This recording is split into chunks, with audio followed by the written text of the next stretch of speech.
Hi everybody! So in May, or for most of May, the weather here was pretty atrocious. It was raining and raining day in and day out, and as a result I got quite a lot of reading done, as you will see when I do a May wrap-up or another recent reads video. But then in the last week of May the weather changed quite dramatically, and it's been warm and sunny and summerly ever since, and so as a result my reading got a bit spread out because I was preoccupied with all kinds of outdoor activities, and I was so happy to be outside and to be moving in the sunshine, and so reading just took a backseat.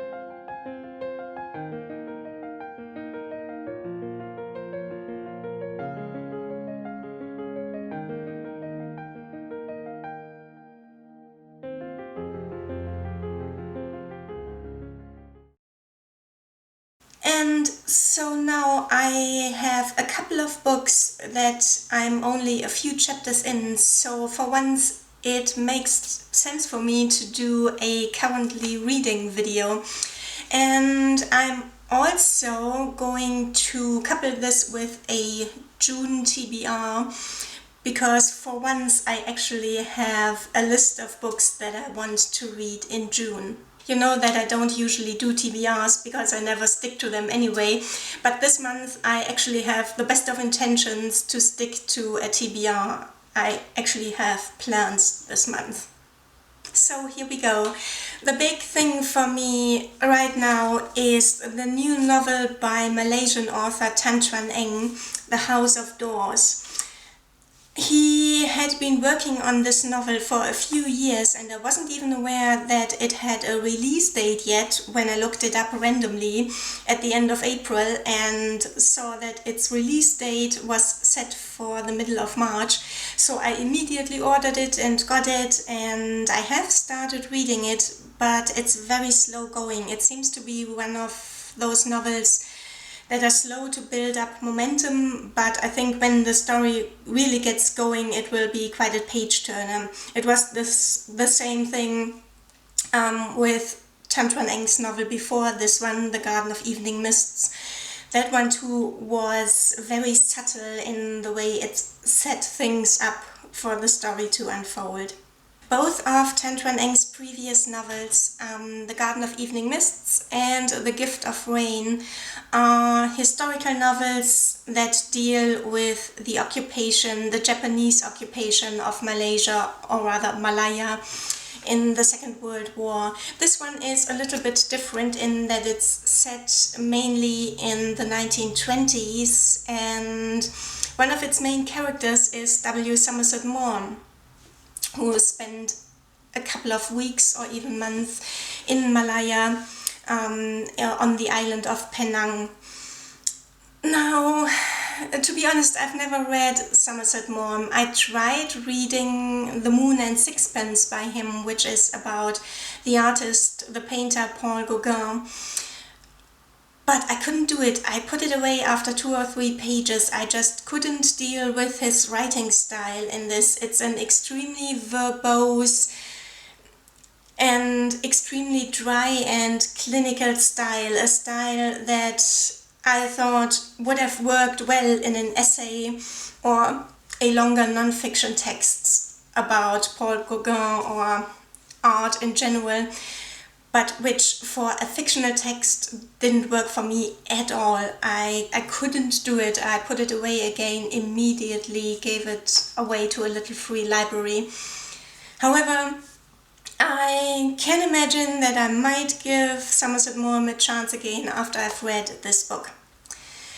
However, I don't think you need to be a fan of his to enjoy this book. He isn't actually the main character. The real, true protagonist seems to be the wife of his English host that he is staying with in Penang, Leslie, who seems to have some kind of connection to some kind of counter-revolutionist efforts in China. Her chapters, Leslie's chapters, are actually told in first-person narration in this book, while Somerset Maugham's are told in third-person. I do hope that we'll get an explanation for this switch in viewpoints at some point in the book. For instance, maybe Leslie is imagining Somerset Maugham's story in these third-person chapters. I do hope we get some kind of explanation. If we don't, I might end up holding it against the book to a very strong degree, this arbitrariness, and it might affect my rating and my review of this book. I'm also right now reading poetry by Wendell Berry. I've wanted to read Berry for a very long time, but his books are very hard to get where I live and almost impossible to get at an affordable price. And this is not the kind of fiction, the kind of books that I want to read on Kindle. So it's taken me some years to actually get a hold of and read some of his poetry. I have read the essays and speeches of his in the little Penguin Green Ideas booklet called What I Stand For Is What I Stand On, and I was very taken with his attitudes and viewpoints in this one. He points out the hypocrisy and the uselessness of environmentalist movements and of the environmentalists in those movements who always seem to be demanding that the government change things and corporations change things and do something, but who strangely seem to be unwilling to change anything about their own behavior first. Berry was writing this in the 80s, I think, and plus ça change, right? Anyway, the poems in this collection called The Peace of Wild Things are all about man's connection with nature and the different conceptions of how we relate to our natural environment. I don't know if this is exactly my kind of poetry. Its manner of speaking is a bit simplistic and a bit direct. However, I've also found a handful of poems already that I find very comforting in the way that they articulate my own thoughts and feelings so much. However, the rest of my June reading will be dedicated to a challenge called Booktrovert Bingo, the springtime edition. This was created by Audrey from the channel Chapter and Converse, and she has for the second time now created a 3-month challenge with a bingo board of small challenges as a tool with which you can give yourself a kick in the butt to actually sit down and read all the books on your shelves and all the books that you've wanted to read and that fit all the small challenges on the bingo board. It started on the day of the spring equinox and it's running until the summer solstice, so we are well into the last third of the challenge now. And I've already got a bingo, but I want to keep doing this challenge until I've checked all the squares on the bingo board. So I thought I'm going to go through the remaining challenges with you and show you what I plan to read for them or what I'm actually already reading for them.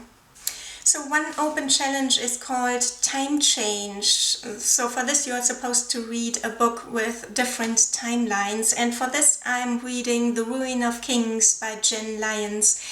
This is classic high fantasy with your standard unlikely hero from the slums who will turn out to do great things in his time, or maybe he'll turn out not to actually be a hero. We shall see. And the protagonist's story is told by different characters in the novel. So there is a frame narrative which will at some point, I believe, become the main story, and it is set in the here and now. And then different characters within this story are telling the protagonist's backstory. And so with a backstory, we are always switching between timelines as well. One problem I have with this is so the characters are telling the stories to each other, and I feel like sometimes they are giving the partner with which they are having the conversation a little bit too much of information about a world which they both inhabit and both should be familiar with. So, the infamous "as you know," which is so often a problem in fantasy. This also makes me question the validity of this concept of telling the story in this fashion a little bit. However, it is big fun. The story is nicely convoluted, the world building is extremely rich, and I've been looking for high fantasy that has all this complexity but still feels fresh and not your typical stale bro high fantasy. I've had this on my radar for a couple of years now, but I was never really sure if I should pick it up, and I'm very glad I finally did, and I've already ordered the first volume, and actually all 5 volumes in the series as physical books now that I've started reading it on Kindle and liked it so much. Another challenge that I have yet to complete is called Family Affairs, and it's obviously about families and familial relationships, and for this one I picked up Pedro Páramo by Juan Rulfo. I'm not sure that this was the best book to pick up for this challenge, but I couldn't have known that, because the point of departure for this book, for the story, is that the protagonist is a young man who follows the dying wish of his mother, who asked him to go to her village of origin and to confront his absentee father about how he abandoned her and her young son, the protagonist. Sounds quite straightforward, but when our protagonist arrives at the village, things are quite different from what he expected. This is a big classical novel. Well, it's quite a slim book, but it was big in its impact. Big classical Mexican novel from the time before the great boom of Latin American literature, and it was very influential on Gabriel García Márquez, and in particular, I think, on 100 Years of Solitude. Márquez actually wrote the introduction in this edition, and it's immediately obvious how much this story influenced 100 Years of Solitude and the village of Macondo.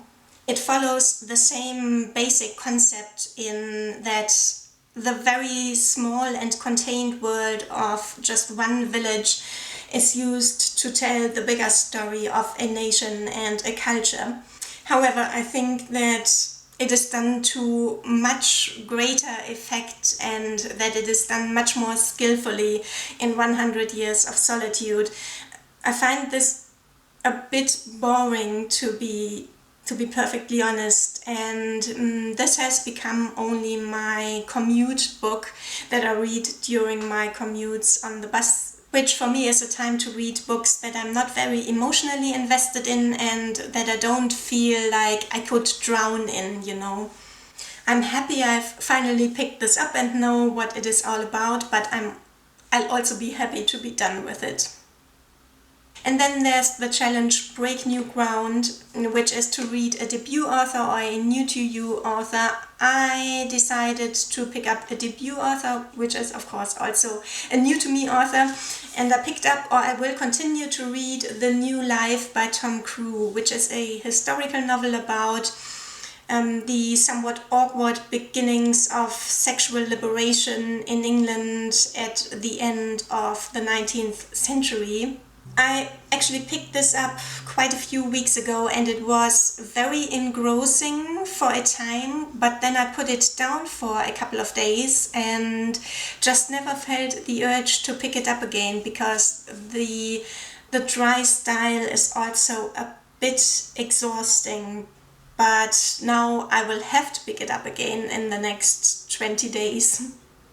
And then there's the challenge Spring Breakers, a book about a holiday that the protagonist is on or takes. And for that one, I think I'm going to pick up Where Angels Fear to Tread by E.M. Forster. I know that for this challenge, A Room with a View would have made more sense, but I've already read that one. In Where Angels Fear to Tread, the protagonist, well, it's more of a relocation to Italy rather than a holiday in Italy, as in A Room with a View. However, we are allowed to interpret the challenges in ways that fit the reading material that we own or the books that we want to pick up. For instance, there was one challenge to read a book with eyes on the cover, or mainly eyes on the cover. And for that one, I picked up Nothing Like the Sun by Anthony Burgess, because I think in the way that the eyes are cut off on the cover image and also in the quote, "My mistress's eyes are nothing like the sun." In this way, it's almost, the eyes are almost more present than they would have been if they were actually on the cover in both instances. So I picked up that one for the challenge Eyes on the Cover, even though there are technically no eyes on the cover. Another holiday book could be Somerset Castle Auburn by Sharon Shinn. This one has a very intriguing description on Goodreads. It says, "As a child, Coriel Halsing spent many glorious summers at Castle Auburn with her half-sister and fell in love with a handsome prince who could never be hers. But now that she is a young woman, she begins to see the dark side of this magical place." I think this would be an amazing book to read around the time of the summer solstice. Next challenge is Screen Time, a book that has been adapted to the screen. And for this I could read Silence by Shusaku Endo, which is about Christian missionaries in Japan. However, I'm not sure that I'm in the mood for this kind of book. So if you have a recommendation for a novel that's been adapted to the screen, any screen, then I'd be grateful for recommendations. And then there's the challenge Do-Over, for which you are supposed to reread a book.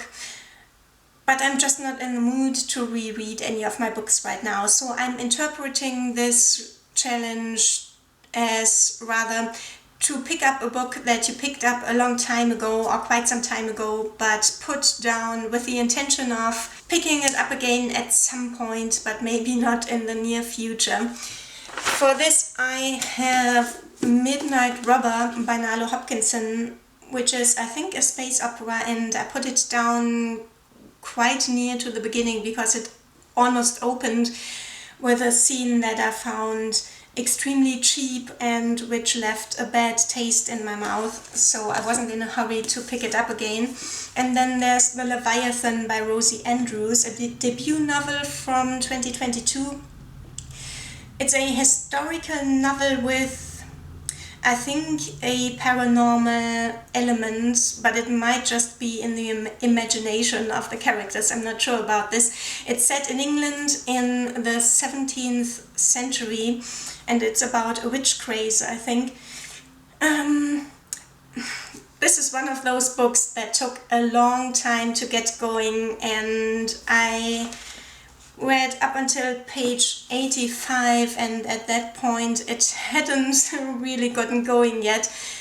But I do think it will become quite suspenseful at some point. I just wish the point had come earlier. But I'm willing to give it a second chance.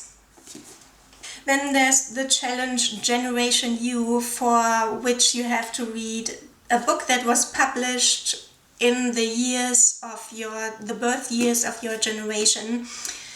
And I am an early millennial, but I thought I'd limit myself to the 80s because that's a decade that's quite overlooked in my reading.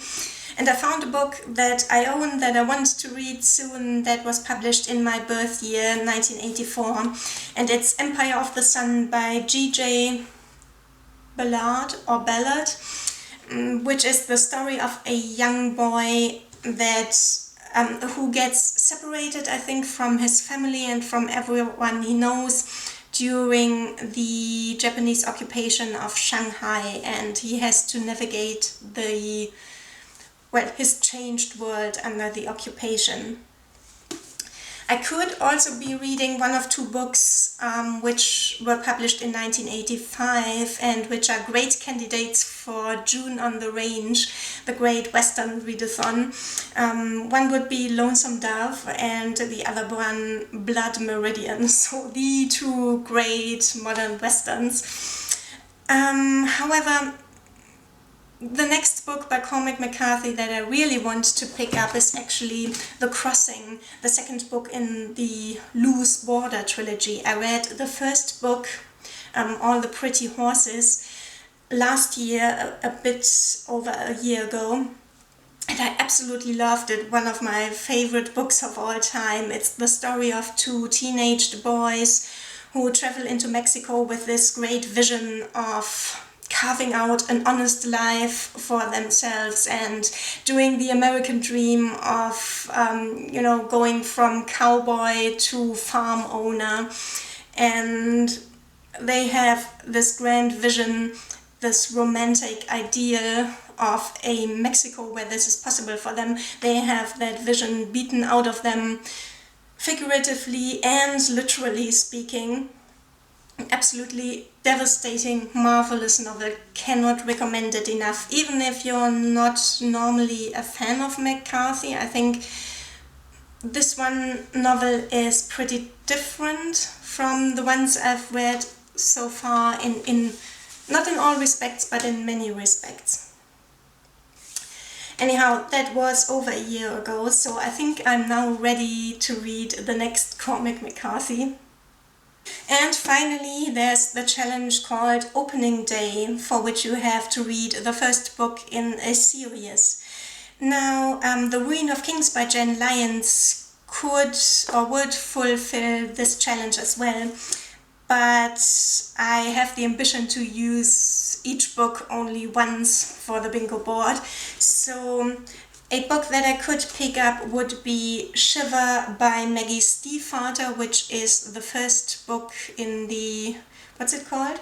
The Wolves of Mercy Falls trilogy, I think. This sounds like an extremely cheesy teenage werewolf romance, but Maggie Stiefvater is the author of the amazing Raven Cycle, which are one of my favorite books of all time, even though they are YA. And I'm curious to see what Maggie Stiefvater has done with the werewolf theme, and if she was already at the Raven Cycle level when she wrote these books. So this will keep me busy until the 20th of July. So until then I will mainly be reading books for this challenge. However, I might squeeze in one or two other ones that are better suited for my commute on the bus format-wise. And then afterwards, for the last 3rd of June, well, there's one book that I'm definitely planning to read at the end of June, and that is The Stranger by Albert Camus, L'étranger, which I will be reading for the Game of Tomes book club by Emma and Carolyn. It's the first time that I'm joining in with any of their book club reads, because I was never interested in reading any of the books that they read at all, or at the time they were reading them. However, those two always have so many interesting things to say, and especially Caroline's thoughts, I think, are valuable to me, because she's one of these people who always see the best in things and always see the best and always find something valuable in what they are reading, and I am very much not, so her perspective is very interesting and refreshing to me. And I don't know if there will be more books in June after this, because hopefully the good weather holds and I'll be busy hiking and swimming and just sitting outside and enjoying the sunshine. I hope the weather is treating you kindly too, wherever you are in the world, whatever season you are in. And I'll see you again with another video very soon. Thanks for watching, guys. Bye!